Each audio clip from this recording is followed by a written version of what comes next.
প্রিয় এসএসসি ও দাখিল পরীক্ষার্থীরা, তোমাদের পরীক্ষা 100% কমন উপযোগী গণিত সাজেশনমূলক ক্লাসে আজকের পর্বে সেট ও ফাংশন অধ্যায় থেকে একটি গুরুত্বপূর্ণ ম্যাথ নিয়ে আলোচনা করব। বীজগণিত অংশে এই অঙ্কটি খুবই গুরুত্বপূর্ণ এবং এই অধ্যায় থেকে তোমাদের পরীক্ষা মাস্ট একটি অঙ্ক থাকবেই এবং এই অঙ্কগুলো খুবই সহজ। চলো তাহলে আমরা ক্লাসটি শুরু করি। শিক্ষার্থীরা, এখানে প্রথম উদ্দীপকে আই এর মান দেওয়া আছে, অর্থাৎ প্রথম উদ্দীপক বলতে আর এর মান দেওয়া আছে, এখানে একটা ফাংশন দেওয়া আছে, এরপরে এর মান দেওয়া আছে, আবার এখানে দ্বিতীয় একটা ফাংশন দেওয়া আছে। আচ্ছা, কত তোমাকে বলছে এই সেটটিকে সেট গঠন পদ্ধতিতে প্রকাশ করো। এই সেটটিকে তুমি একটা গঠন পদ্ধতিতে প্রকাশ করবা। আমরা কিন্তু সেট গঠনের পদ্ধতি হচ্ছে দুটি, একটা হচ্ছে তালিকা পদ্ধতি এবং একটা হচ্ছে গঠন পদ্ধতি। অর্থাৎ তোমার গঠন পদ্ধতি দেওয়া থাকলে সেটাকে তালিকা পদ্ধতি অ্যান্সারে নিতে হয়, অথচ এবার অ্যান্সার দেওয়া আছে, তোমাকে সেট গঠন পদ্ধতিতে নিতে হবে। এখন তুমি যদি একটু প্রশ্নটা একটু অ্যানালাইসিস করে দেখো তো এই যে এর মান যেটা দেওয়া আছে তুমি দেখতেছো -3, -2, -1, 0, 1 কোন দিকে যাইতেছে দেখছো? অর্থাৎ এখানে এ সেটের প্রত্যেকটি উপাদান পূর্ণ সংখ্যা এবং 3-এর ছোট নয়, অর্থাৎ 3 থেকে বড় তবে 1-এর বড় নয়। আমরা এটাকে বিভিন্নভাবে লিখতে পারি, এভাবেও লিখতে পারি যে -4 থেকে এটা বড় হবে আর 2 থেকে এটা কি হবে, ছোট হবে, কারণ এখানে সবগুলো উপাদান 2 থেকে ছোট। আবার কি -4 থেকে বড় এক্স, এভাবেও লিখতে পারি, তাই না? বিভিন্নভাবে লেখা যায়। তুমি জাস্ট এই শর্তের আলোকে জাস্ট একটা সেট গঠন করবে। তো আমরা লিখতে পারি এক্স বিলংস টু জেড। আচ্ছা, জেড কেন লিখলাম এখানে, এন কেন লিখি নেই? যদি শুধুমাত্র ধনাত্মক সংখ্যা থাকে, অর্থাৎ প্লাস চিহ্নের সংখ্যা থাকে, তাহলে আমরা এখানে এন লিখব। আর যদি প্লাস এবং মাইনাস থাকে তখন আমরা পূর্ণ সংখ্যা কী দ্বারা প্রকাশ করি? জেড দ্বারা। আমি আবারও বলছি, ধরো এই জায়গাতে শুধু যদি প্লাসের সংখ্যাগুলো থাকতো তাহলে আমরা এন লিখব, আর যদি প্লাস এবং মাইনাস সংখ্যা থাকে তাহলে আমরা এটাকে জেড লিখব। ঠিক আছে? আবার সেম একইভাবে যদি জেড থেকে তোমাকে বলা হতো এটাকে সমাধান করো তালিকা পদ্ধতিতে, সেম একইভাবে তুমি এটাতে এইভাবে রূপান্তর করবে। বুঝছো তো? হ্যাঁ, কারণ পূর্ণ সংখ্যার সেটকে জেড দ্বারা প্রকাশ করা হয়। আচ্ছা, কত তোমরা সবাই বুঝে ফেলছো? খ প্রশ্নটা দেখো। খতে কি বলছে? বলছে আর অন্যটিকে তালিকা পদ্ধতিতে প্রকাশ করে ডোম আর নির্ণয় করো। অনেক ক্ষেত্রে ডোম এবং রেঞ্জ নির্ণয় করতে বলা হয়। ঠিক আছে? তো আচ্ছা, যাই হোক, ডোম নির্ণয় করি বা রেঞ্জ নির্ণয় করি, যেটাই নির্ণয় করি, তোমাকে আগে তালিকা পদ্ধতিতে প্রকাশ করতে হবে। তালিকা পদ্ধতিতে প্রকাশ করতে হবে কাকে? আর অন্যটিকে। তো এখানে আর এর মান দেওয়া আছে, দেখি আমরা এটাকে তালিকা পদ্ধতিতে প্রকাশ করে নিই। আচ্ছা, এই যে আর ডোমেন রেঞ্জ নির্ণয় করা সম্পর্কিত বা অন্যয় নির্ণয় করা, এখান থেকে পরীক্ষা মাস্ট একটা অঙ্ক আসবে এবং একটা অঙ্ক তুমি যদি শিখে নাও বাকি সবগুলো তোমার জন্য সহজ। একটা শিখো, সবগুলো সহজ। একটা নিয়মে বাকি সবগুলো লিখতে পারবে। ঠিক আছে? জাস্ট একটু শিখো, মনোযোগ দাও। দেওয়া আছে যেহেতু আর এর মান এই পর্যন্ত দেওয়া আছে, আর এর মান তুমি, ঠিক আছে, এটা দেওয়া আছে প্রশ্নে। এখন তোমার এই জায়গাতে এ এর মানটা প্রয়োজন। কিসের মান প্রয়োজন? এ এর মান। X belongs to A, y belongs to A, অর্থাৎ এক্স এর মানও এ হবে, ওয়াই এর মানও কি হবে? এ হবে। সো তোমাকে এ এর মানটা প্রয়োজন। কিসের মান বলো তো? কিসের মান প্রয়োজন? এ এর মান। এখন তোমার প্রশ্ন একটু দেখো তো, তুমি এর মান কোথায় পাইছো? এর মান কোথায় পাইছো? এই যে দেখো, এর মান দেওয়া আছে না তোমার প্রশ্নে? হ্যাঁ, তুমি এই মানটা লিখবা। ঠিক আছে? তাহলে চলো আমরা এর মানটা কি করব? লিখব। এর মানটা লিখব। এখানে এটা হবে এ, এটা কিউ, টাইপিংয়ে মিস্টেক, এখানে এ হবে। এর মানটা আমরা তুললাম। ঠিক আছে, সব কিছু ঠিকঠাক আছে। এখন আরেকটা শর্ত আছে যে এর মান তুমি লিখছো, ঠিক আছে, তবে এই যে এক্স মাইনাস ওয়াই প্লাস 2, এইখানে যে শর্তটা সেটাকে আমরা একটু সমাধান করে নিই। অর্থাৎ তুমি সবসময় এখান থেকে ওয়াইয়ের মানটা বের করবা। সবসময় বলো আমি কী করবো? ওয়াইয়ের মানটা বের করবো। অনেক ক্ষেত্রে সমীকরণটা বিভিন্নভাবে আসতে পারে, এভাবে থাকতে পারে এক্স প্লাস অথবা x equal y minus two, এভাবেও থাকতে পারে। বাট তুমি চিন্তা করবে সবসময় কিসের মান বের করবা, ওয়াইয়ের মানটা বের করবে। যেভাবেই সমীকরণ থাকুক তোমার টার্গেট হচ্ছে এখানে ওয়াইয়ের মান বের করা, টার্গেট হচ্ছে ওয়াইয়ের মান বের করা। চলো তাহলে প্রথমে আমরা এই সমীকরণটা যেভাবে আছে একটু সেভাবে তুলে নিই, তারপরে তুমি একটু চিন্তা করো তো এই ওয়াইয়ের মানটা আমরা একটা কীভাবে বের করবি। দেখো দেখো খুব মনোযোগ, তোমার এখানে আছে কি বলো তো, এই জায়গাতে ওয়াই মাইনাস, তুমি একটু চিন্তা করো জাস্ট, এই যে এক্সটাকে তুমি এখানে রাখো, এক্সটাকে আমি রাখলাম, আর প্লাস টুটাকেও রাখলাম, ওয়াই এটা এই পাশে ছিল কী আকারে বলো তো, সমান চিহ্ন এই পাশে ছিল কী আকারে, মাইনাস আকারে। এটা যদি এই পাশে চলে আসে তাহলে সেটা কী আকার ধারণ করবে, প্লাস আকার না। তাহলে ওয়াই সমান আমরা কী লিখতে পারি, এক্স প্লাস টু। ওয়াই সমান কী লিখতে পারি, এক্স প্লাস টু। ওয়াই সমান কী লিখতে পারি, এক্স প্লাস টু। বুঝছো তো এই লাইনটা? হ্যাঁ, আচ্ছা সবসময় কিসের মান বের করবো, ওয়াই এর মান, মনে থাকবে এক্সের মান নয়, ওয়াই এর মান বের করবা। ঠিক আছে, তাহলে কী করবো বলে, স্যার তাহলে আমি এক্সের মান বের করি নাই, ওয়াই এর মান বের করবো এটা বললেন আপনি। ঠিক আছে, তাহলে এক্সের মান, হ্যাঁ এক্সের মান সরাসরি লিখে ফেলবো, এক্সের মান সরাসরি লিখে ফেলবো। তাহলে স্যার এক্সের মান কোথায়, এই যে এক্স বিলংস টু এ, মানে এক্সের মান কোথায় পাবো, এর মধ্যে পাবো।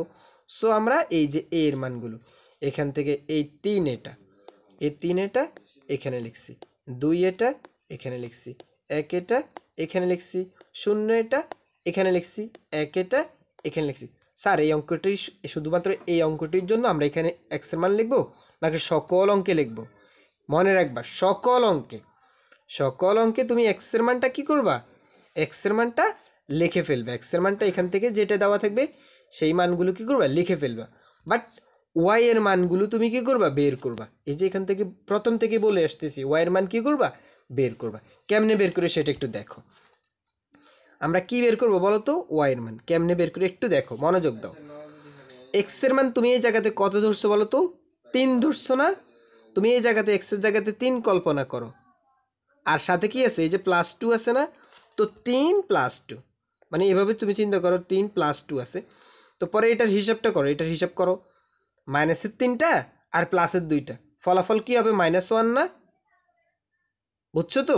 আচ্ছা আরেকটা দেখাচ্ছি, এটা কি এক্সের মান কত দেওয়া আছে, 2, তাহলে তুমি এই জায়গাতে এক্সের মান 2 কল্পনা করো, সাথে কি আছে, প্লাস টু আছে না এখানে, তো প্লাস টু আর মাইনাস টু যদি ক্যালকুলেশন করো কত হবে, 0 হবে না? আচ্ছা আরেকটা দেখাচ্ছি, এখানে এক্সের মান কত ধরছো তুমি, -1 ধরছো না? তুমি এই জায়গাতে এক্সের মান -1 কল্পনা করো, তো এখানে কি আছে, সাথে কি আছে, প্লাস টু আছে না, কল্পনা করবা। তো প্লাস টু এবং -1 যদি ক্যালকুলেশন করো কি হবে, +1 হবে না? দেখছো? আচ্ছা এই জায়গাতে তুমি এক্সের মান কত ধরছো, 0 ধরছো, তাহলে তুমি এক্সের জায়গায় এই জায়গাতে 0 কল্পনা করো, +2, তো 0 এবং 2 যদি ক্যালকুলেশন করো কত হবে, 2 তো হবে নাকি? এই জায়গাতে তুমি 1 ধরছো তাই না, তাহলে এক্সের জায়গায় এখানে 1 কল্পনা করো, যেহেতু এক্সের মান 1 ধরছো, তো আর সাথে কি আছে, +2, তো পরে 1 আর 2 ক্যালকুলেশন করো কত হবে, 3 হবে না? এই যে স্যারে কীভাবে বের করছি, সেম প্রসেস সকল অঙ্কের জন্য একদম সহজ, এবং ডোমেন রেঞ্জ থেকে তোমার পরীক্ষা একটা অঙ্ক থাকবেই। বুঝছো তো? এখন এই যে তুমি যে এখান থেকে যে বক্সটা তৈরি করছো, এই বক্সটা তো তৈরি করছো, তুমি তো বুঝেই ফেলছো যে এখানে আমরা কি পাইছি। এখানে আমরা এইগুলো উপরেরগুলো এক্সের মান, নিচেরগুলো ওয়াইয়ের মান পাইছি। তার মানে এইটা একটা ব্যাকেট, এখানে এই ব্যাকেটটা লিখবা, এই একটা ব্যাকেট, এই ব্যাকেটটা লিখবা, এখানে এই জায়গাতে একটা ব্যাকেট, এই ব্যাকেটটা লিখবা, এই ব্যাকেটটা, এই ব্যাকেটটা, সবগুলো ব্যাকেট এখানে লিখবা। শর্ত হচ্ছে আমাদের এক্সের মানও কিসের মধ্যে থাকতে হবে, এর মধ্যে থাকতে হবে, ওয়াইয়ের মানটাও এর মধ্যে থাকতে হবে, তবেই আমরা কি করতে পারবো, লিখতে পারবো। আদারওয়াইজ আমরা কি করতে পারবো না, লিখতে পারবো না। তুমি যদি চিন্তা করো, তোমাকে একটু বোঝার জন্য আমি একটু নিচে যাচ্ছি, এই যে দেখো আমরা কিন্তু এর মান কি পাইছি, -3, -2, -1, 0, 1, এই মানগুলো পাইছি। এই জায়গা থেকে এই মানটা পাইছি, দেখো তো -3, -1 কি আছে, হ্যাঁ আছে, তার মানে এইটা সঠিক আছে। ওকে, এরপরে আমরা এখানে -2, 0 এটা কি পাইছি, হ্যাঁ এটাও পাইছি, তার মানে এটাও ঠিক আছে। -1 +1 কি পাইছি এই জায়গাতে, হ্যাঁ আছে, এখানে আছে, তার মানে আমরা কি লিখতে পারি, এটাও সঠিক আছে। 0 এবং 2 এটা কি এখানে আছে, দেখো তো এই জায়গাতে কি আছে, হ্যাঁ, শূন্যও আছে এবং 2ও আছে, কেন? ঠিক আছে, তার মানে আমাদের এটাও ঠিক আছে, এটাও ঠিক আছে, কিন্তু এক এক যদিও আছে কিন্তু 3টা কিন্তু নেই। দেখো তো এই 3টা কি এই জায়গাতে আছে বলো তো? নাই, তার মানে এটা বাদ যাবে, এটা কি বাদ যাবে, এটা কি বাদ যাবে। তাহলে বাকি ব্যাকেটগুলো আমরা নিব, বাকি ব্যাকেটগুলো ঠিকঠাক মতো আছে, সবগুলো মান কি আছে আমাদের এই জায়গাতে। সো আমরা এই ব্যাকেটটা লিখছি, দেখছো এই জায়গাতে লিখছি, এই ব্যাকেটটা এই জায়গাতে লিখছি, এই ব্যাকেটটা এই জায়গাতে লিখছি, এই ব্যাকেটটাও লিখবো আমরা, ঠিক আছে, এই ব্যাকেটটাও লিখবো 0 আর 2। ও আচ্ছা, 2 তো নাই, 2 তো +2 তো নাই মনে হয়, মেবি দেখি, একটু দেখি, আবার দেখি ক্যালকুলেশনটা একটু দেখি। এই জায়গাতে +2 তো নেই, দুঃখিত, এখানে তো +2 নেই, এই জায়গাতে +2 এটা নেই, তার মানে এটা যাবে না, ঠিক আছে, এটাও নেই, এটাও নেই। সো বাকি 3টা ব্যাকেট আমরা নিয়ে নিছি, ঠিক আছে। সো বাকিগুলো আমরা কি করলাম, নিয়ে নিলাম। এখন দেখো, তুমি তো বুঝছো এই ব্যাকেটটা, এই ব্যাকেটটা, এই ব্যাকেটটা, এই যে 3টা ব্যাকেট এবং চিহ্ন সহকারে, প্লাস থাকলে প্লাস, মাইনাস থাকলে মাইনাস, এই যে এটা প্রকাশ করছে এটাকে বলা হয় অন্য, এটাকে বলা হয় কি অন্য। এখন অন্য নির্ণয় করতে হবে তোমাকে, ডোমেন বলুক বা রেঞ্জ বলুক, যেটাই নির্ণয় করতে বলুক তোমাকে অন্যয় প্রথমে নির্ণয় করতে হয়। এই যেখানে কি হাজিবি এগুলো লেখার দরকার নেই, এগুলো কিচ্ছু লেখার দরকার নেই, ঠিক আছে, এগুলো এগুলো তোমরা পরীক্ষাতে এলোমেলো করে ফেলে, একদম কেটে দিবে, কোনো কিছু লেখার দরকার নেই, শেষ। লিখছো তো? এখন তোমাকে বলছে ডোম নির্ণয় করতে, ডোম মানে প্রথমগুলা, রেঞ্জ মানে পরেরগুলা। যেহেতু শুধুমাত্র ডোম নির্ণয় করতে বলছে, তার মানে প্রথম সংখ্যা এখানে কত -3, এখানে কত -2, মানে এক্সের মানগুলো চিন্তা করবা, ডোম মানে এক্সের মানগুলো বা প্রথমগুলো, ঠিক আছে। এই যে আমি যা লিখছি এটা হচ্ছে ডোম। যদি রেঞ্জ বলতো তাহলে এখানে -1 লিখতা, 0 লিখতা, 1 লিখতা, সেম একইভাবে এখানে রেঞ্জ লিখতা, এই জায়গাতে এই রেঞ্জ লিখে তুমি কি করতা, এই বাকি মানগুলো লিখে দিতা। আশা করি তোমরা এটা বুঝছো, তাই না? একটু কমেন্টে আমাকে জানাও তো যে বুঝতেছো কি না, না বুঝলেও জানাবা, বুঝলেও জানাবা, ঠিক আছে। তাহলে আমি বুঝতে পারবো আমি কতটুকু তোমাদেরকে বোঝাতে পারতেছি সেই বিষয়টা। না হলে তো আমি তোমাদের বোঝানোর জন্য ক্লাসটি তৈরি করা, সো তা না হলে আমি আরও সুন্দরভাবে তোমাদেরকে আরও সহজভাবে আরও ধীরে স্থিরে আরও সময় নিয়ে বোঝানোর চেষ্টা করবো ইনশাল্লাহ। দেখো ঘতে বলছে দেখাও যে f(x²) এর মান এফ এখানে f(x−2) দুইটা মান। দেখো তোমাকে প্রশ্নে তারা বলে দিছে যে f(x²) মান তুমি যদি 500 বের করো, f(x−2) এটার মানও 500 হবে, অর্থাৎ তুমি এটার মান যদি 500 বের করো, এটার মানও 500 হবে, এটার মান যা হবে এটার মানও তা হবে। তো আমরা দেখি প্রথমে x², এই ফাংশনটাতে প্রথমে আমি x² রাখি, x² মান বের করব। আবার এই ফাংশনটাতে সেমভাবে x−2 লিখে আবার সেম একইভাবে মানটা বের করব, দুইবার মান বের করব। কোন সমীকরণে বলো তো? এই সমীকরণ বা এই ফাংশনের মধ্যে, এই ফাংশনের মধ্যে আমি দুইবার মান বের করব। কয়বার? দুইবার। এই একবার x² দিয়ে বের করব, আর একবার x−2 দিয়ে বের করব এই ফাংশনের মধ্যে। বুঝছো তো? চল আমরা বের করে নিই এর মানটা। আচ্ছা, তোমরা সবাই আমার চ্যানেলটি সাবস্ক্রাইব করছো তো? সবাই চ্যানেলটা সাবস্ক্রাইব করে দিবা, আর ক্লাসটি ভালো লাগলে অবশ্যই একটা লাইক করে দিবা। দেখো দেওয়া আছে f(x) এর মান, এটা দেওয়া আছে প্রশ্নে, আমরা লিখলাম। এখন তুমি f(x) এর জায়গায় কি লিখতেছো বলো তো? এই জায়গাতে লিখবে না, এটা লিখবে এই জায়গাতে। তোমরা f(x) এর জায়গায় কি লিখতেছো? x² লিখছো। তাহলে এই জায়গাতে এই x এর জায়গায় কি লিখবে? x²। এখানে 6 দেখছো? দেখো দেখো একটু মনোযোগ দাও, এখানে এই x এর জায়গায় কি লিখতেছো? x² লিখতেছো। x এর জায়গায় কি লিখতেছো? x² লিখতেছো, কারণ আমরা আমাদের টার্গেট হচ্ছে এই জায়গাতে আমরা f(x²) লিখতেছি, মানে x এর জায়গায়, এই জায়গাতে x এর জায়গায় তুমি কি লিখতেছো? x² লিখতেছো, তাই না? সো বাকি যে পাওয়ার আছে উপরে কত? 3 আছে পাওয়ার, এই 3টা কিন্তু যেভাবে আছে সেভাবে। উপরে যে পাওয়ার এখানে 6 আছে, তোমার এখানে উপরে পাওয়ার 6, ওইটা যেভাবে আছে ওইভাবে থাকবে, জাস্ট তুমি এক্স এর মানটা চেঞ্জ করতেছো। নিচেও কিন্তু কি আছে দেখো, নিচে এক্স আছে, তুমি এক্স এর জায়গায় কি লিখছো? x²। বাট উপরে যে কিউব একটা আছে দেখছো, এই কিউব, এটা উপরে যে কিউব এটা, এই কিউবটা কিন্তু এটা যেভাবে আছে ওইভাবে থাকে, এটা ঠিকঠাক মতো থাকুক, ঠিক আছে। পরে ক্যালকুলেশন করো, 1-এর 1 আর 3 আর 2 গুণ করলে 3 দুগুণে 6, এখানে 6 দুগুণে 12, আর নিচেও সেমভাবে 3 দুগুণে কত 6। ওকে, এই লাইনটাও বুঝছো। তাহলে তুমি একটা অংশ বের করে ফেলছো অলরেডি, কোনটা বলো তো? আমরা এফ অফ এক্স স্কোয়ার বের করছি। কি বের করছি? X square. আবার আমরা একইভাবে F of minus F F of x inverse 2 এটা বের করব। একই নিয়ম, তুমি জাস্ট ওই ফাংশনটাতে এক্সের জায়গায় কি লিখবা? X inverse 2, x inverse 2। উপরে যে কিউব 6 ওইগুলা কি চেঞ্জ করবো স্যার? না, ওইগুলা ঠিকঠাক মতো ওইগুলো যেভাবে আছে ওইভাবে থাকুক, ঠিক আছে। তো পরে তুমি এবারে গুণ করো, 3 দুগুণে 6 মাইনাস 6, 6 দুগুণে 12 মাইনাস 12। এখন এই +1 এটা যেভাবে আছে সেভাবে। এখন এই যে এক্স ইনভার্স 6 এটার পরিবর্তে আমি কিভাবে 1/x⁶ লিখবো? এটা কীভাবে আসছে স্যার? এটা একটু বুঝে দেন। ঠিক আছে, এটা একটু বুঝাচ্ছি। দেখো, কোনো রাশির উপর শর্টকাট নিয়ম, ধরো এর উপরে -1 আছে, এর উপরে ধরো -2 আছে, যাই থাকুক, ধরো 2-র উপরে -3 আছে, বা 6-এর উপর, বা ধরো এখানে 100-এর উপর কি আছে? -2 আছে। সর্বদাই মনে রাখবা, সর্বদাই তুমি মনে রাখবা মাইনাসের জন্য উপর একটা 1 দিবা, আর তোমার অঙ্কটা কি ছিল? এই স্কোয়ার, ব্যাস হয়ে গেল স্কোয়ার। মাইনাসের জন্য সর্বদা একটা উপরে 1 দিবা, আর তোমার এখানে কি ছিল? 2 কিউব ছিল, তুমি 2 কিউব লিখে ফেলো। মাইনাসের জন্য উপরে একটা 1 দিবা সর্বদাই, আর 100-এর উপরে কী ছিল? মূলত 100 স্কোয়ার, তুমি 100 স্কোয়ার নিচে লিখবা। বুঝছো তো? তাহলে x ইনভার্স -6 এখানে তুমি কি লিখতে পারো? মাইনাসের জন্য উপরে একটা 1, আর মূলত x-এর উপরে কী ছিল? 6 ছিল, লিখে ফেলছো। আবার এনে x ইনভার্স 12, মানে মাইনাসের জন্য উপরে একটা 1, আর এক্সের উপরে পাওয়ার কত ছিল? 12 না? তুমি লিখছো। নিচে কি তাহলে মাইনাস লিখতে হবে? না না, তুমি তো মাইনাসের পরিবর্তে উপরে 1 লিখছো।